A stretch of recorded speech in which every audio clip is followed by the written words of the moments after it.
প্রিয় সহকর্মী বৃন্দ, প্রিয় কর্মী ভাইরা, প্রিয় ডেলিগেট বৃন্দ, কাউন্সিলর বৃন্দ, একটি কথা মনে নিতে হবে, আমাদের লক্ষ্য এখন একটি থাকতে হবে, ঐক্য, জনগণ এবং দেশ গঠন। প্রিয় ভাই বোনেরা, এখানে বহু মুরব্বীও উপস্থিত আছেন। আমরা যারা মুরব্বী আছেন তাদের কাছ থেকে শুনেছি, আমরা যারা আজ আমাদের মধ্যবয়সী বা আমাদের থেকে যারা কম বয়সী আছে, আপনারা বিগত দিনগুলোতে দেখেছেন, আমরা দেখেছি দেশ স্বাধীনের পরে এক স্বৈরাচার চেপে বসেছিল দেশের মানুষের কাঁধে। পরবর্তীতে সেই স্বৈরাচারকে বিতাড়িত করা হয়েছিল, একদলীয় শাসনকে বিতাড়িত করে শহীদ রাষ্ট্রপতি জিয়াউর রহমান বহুদলীয় গণতন্ত্র চালু করেছিলেন। পরবর্তীতে আবার স্বৈরাচার এসেছে, জনগণ যুদ্ধ করেছে, আন্দোলন করেছে, বিতাড়িত করেছে। বিগত 15 বছরে আরেক স্বৈরাচার বসেছিল, সেই স্বৈরাচারকেও বিতাড়ন করেছে জনগণ।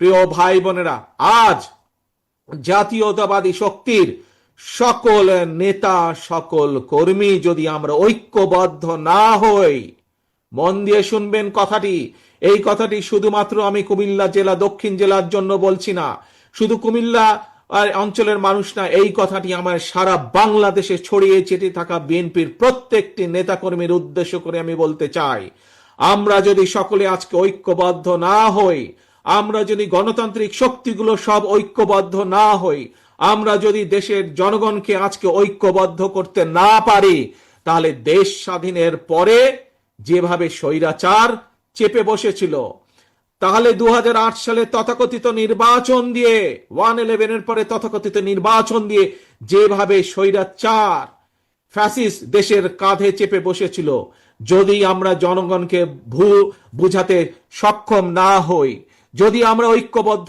না হই, প্রিয় ভাই বোনেরা, তাহলে বলা যায় না, হয়তো আগামী দিনে গুপ্ত স্বৈরাচারের আবির্ভাব হতে পারে দেশে।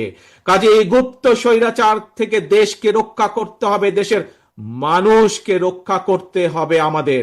আসুন, আজানের সময় হয়ে যাচ্ছে, বহু মানুষ একটু পরে আমরা মসজিদে ঢুকবো, আল্লাহর কাছে আমরা মাথা নত করব। আসুন, আমাদের একটি আজকে লক্ষ্য থাকবে। কি সেই লক্ষ্য?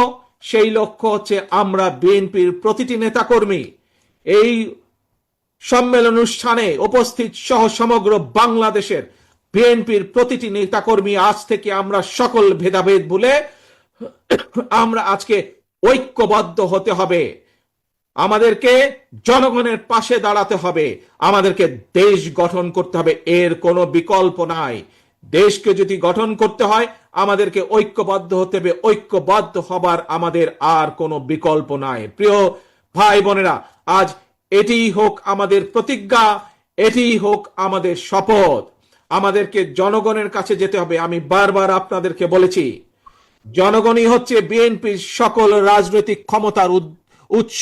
কাজেই সেই জনগণকে আমাদের সাথে থাকতে হবে, জনগণের সাথে থাকতে হবে, জনগণকে সাথে রাখতে হবে। জনগণের সাথে যদি থাকতে হয়, জনগণকে যদি সাথে রাখতে হয়, তাহলে জনগণ যেভাবে চায় আমাদেরকে ঠিক সেভাবেই চলতে হবে। জনগণ যেভাবে চায় আমাদেরকে সেভাবে কাজ করতে হবে, সেভাবে কথা বলতে হবে, সেভাবে জনগণের পাশে দাঁড়াতে হবে। প্রিয় ভাই বোনেরা, বক্তব্য শেষ করার আগে আপনাদের কাছে আমি জানতে চাই, আমরা কি সকলে ঐক্যবদ্ধ? আজ এই সম্মেলনের মাধ্যমে আমরা কি ঐক্যবদ্ধ বিএনপির প্রতিটি নেতাকর্মী? ইনশাআল্লাহ আল্লাহ আমাদেরকে সেই তৌফিক দেন যাতে আমরা ঐক্যবদ্ধ থাকতে পারি। আমাদের একটি আরেকটি ইম্পর্টেন্ট কথা, জরুরি কথা কি সেটি হচ্ছে আমাদের সবচেয়ে লক্ষ্য সবার আগে বাংলাদেশ। যেখানেই বাংলাদেশের স্বার্থ সেখানেই বিএনপি, যেখানেই বাংলাদেশের স্বার্থ সেখানেই জাতীয়তাবাদী শক্তি। এটিই হচ্ছে আসল কথা, এটিই আমাদের শুরু, এটিই আমাদের শেষ, সবার আগে বাংলাদেশ। কাজেই আজ আমাদের এই সম্মেলনের লক্ষ্য সবার আগে বাংলাদেশ, ঐক্য, জনগণ, দেশ গঠন। আল্লাহ হাফেজ। বাংলাদেশ জিন্দাবাদ, বাংলাদেশ জাতীয়তাবাদী দল জিন্দাবাদ।